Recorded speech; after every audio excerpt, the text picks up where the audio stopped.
Now, did you ever witness any violence or, any type of mob violence or lynchings or anything down in your community where you lived in Louisiana? No, I did not. Okay. Well, that's a good thing. Glad for that. How did you get up to Virginia and Prince William County? Let's talk about that transition. We know you're in Hawaii. Then what happened after that? Well, my journey to Virginia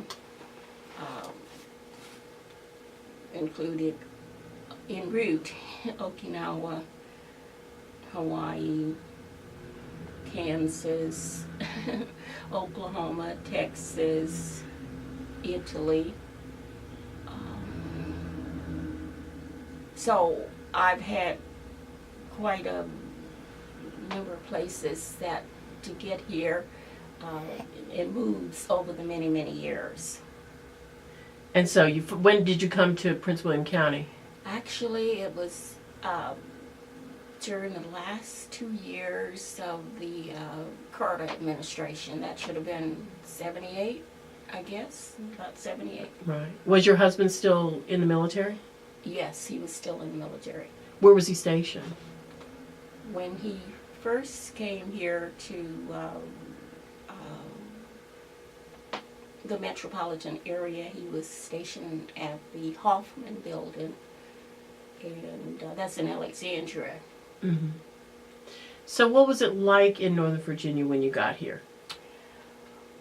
Well, when I got here, it was like I had to find a local newspaper, which I didn't know, to find out what it was like here.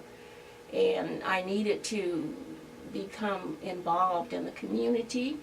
So I got the local, I think it was the Potomac News. And I saw in the Potomac News where their Reverend Ray's church on Telegraph Road was having an NAACP meeting. So I thought, okay, I'll have some contact right there, which was wonderful. So that's, I first affiliated with that chapter here, and then one time I was driving somewhere in Dale City, and I saw the license plate of somebody that I didn't know, but I chased this person down because it had Delta Sigma Theta sorority and on the license plate. I thought, okay, that's another contact.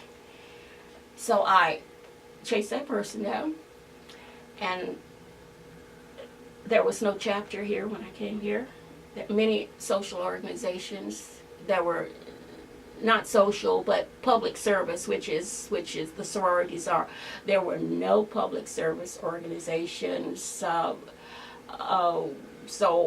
we got started like 30 years ago, and others soon followed in this county. But since we were military, we always did go to the military chapel, so we went to always church at Fort Belvoir. But right here in the county, it was missing of public service organizations. So a lot of folks set out to do something about it, from people who started Jack and Jill, who started fraternities and sororities, so we could give back to the community at large, and we've continued to do that. So how was life in the military around here? Did you have problems racially when you got to Fort Belvoir during this time? No, we didn't have any problems, but when my husband was looking for a house when we first came here, before I came here, because I wasn't here, he always went ahead to find a house. And he was directed in certain places in the county, and this was we had experienced this once we were stationed at Fort Polk, Louisiana, and we moved in this. He bought this house for us in Fort Polk, Louisiana, and we was smoke bombed. Once I opened the door. Somebody had banged on the door, and I go to the door, and there was in this place called Leesville, Louisiana, which is very near Fort Polk. And I guess they hadn't ever had anybody of diversity in this community that we were living in.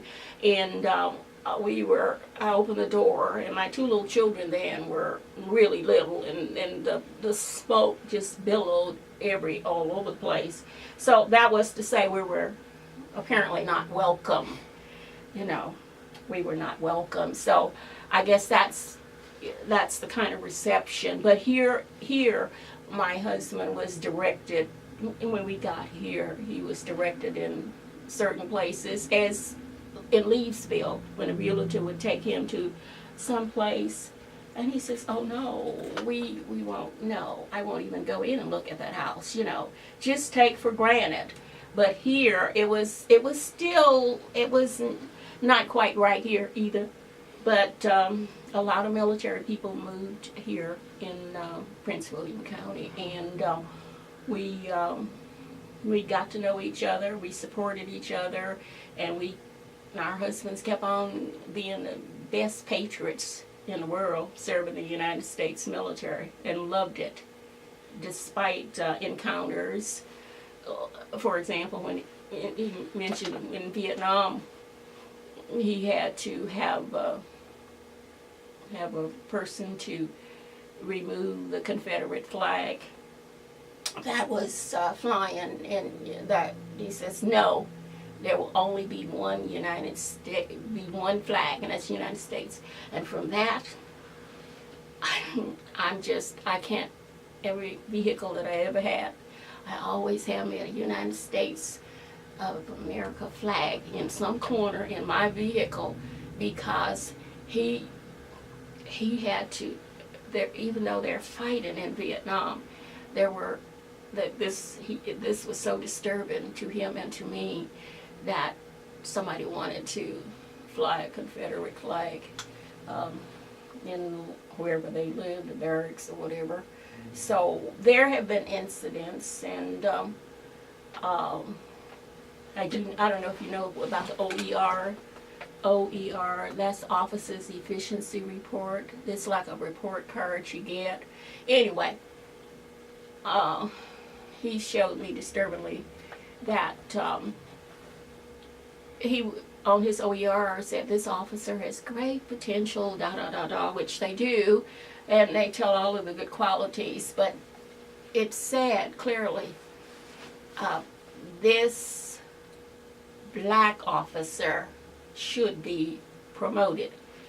Now, there's a catch to this. This is way back. This is like 40-some years ago. This was said and written in the OER, because, see, you can't decipher, but to make sure is what we talked about this at length, that whenever time came at the promotion boards, you'd know that this is a black officer. He is, because by the name you can't pick that up. You don't discern that. Nobody usually does, other than, everybody knows if you're from my area, it's no big deal. But to write that in his OER, that would be just like writing any race of any other person. Why is that necessary? But that was to send a message.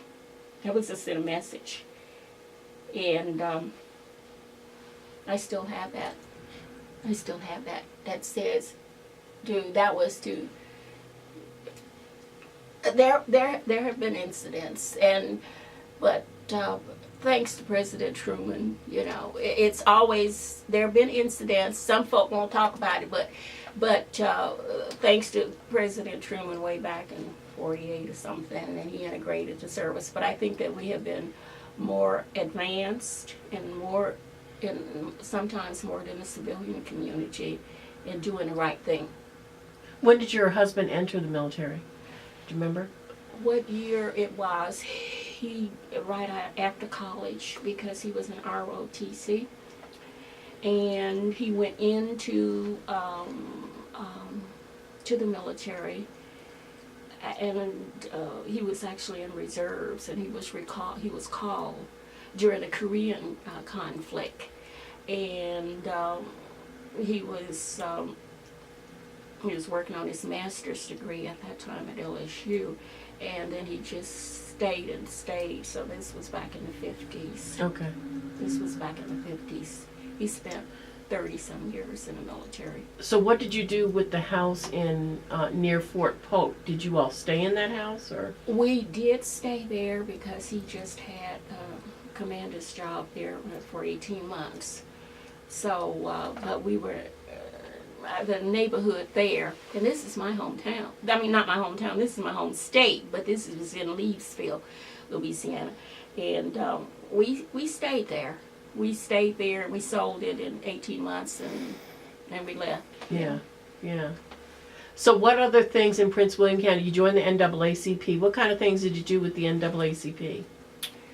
For me, I just like recruiting membership. There was a wonderful lady who lived way up there in Gainesville, Gainesville, and her name was Miss Nellie Butler. And she's a wonderful resident of Prince William County. And I got to know her, got to like her, and every membership time, she would collect a number of members.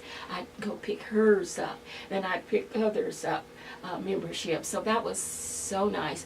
She lived up there where Admiral Gravely lived for many years, and I think his wife still lives there. I don't know if you know Samuel Gravely, who was in the Navy.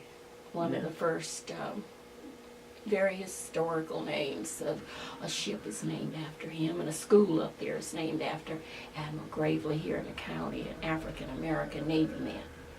Oh, that's wonderful. Mm-hmm. Yeah. So, do you think, since we've had the Civil Rights Act passed, do you think things have changed, or are there still things that need to be done? I think with the passage of the Civil Rights Act, it was due. It was time, and it was courageous, and it was with cooperation from both sides in order to make it happen. But there were a lot of people that were so involved in making that happen. And for today, the question is, we still have to be vigilant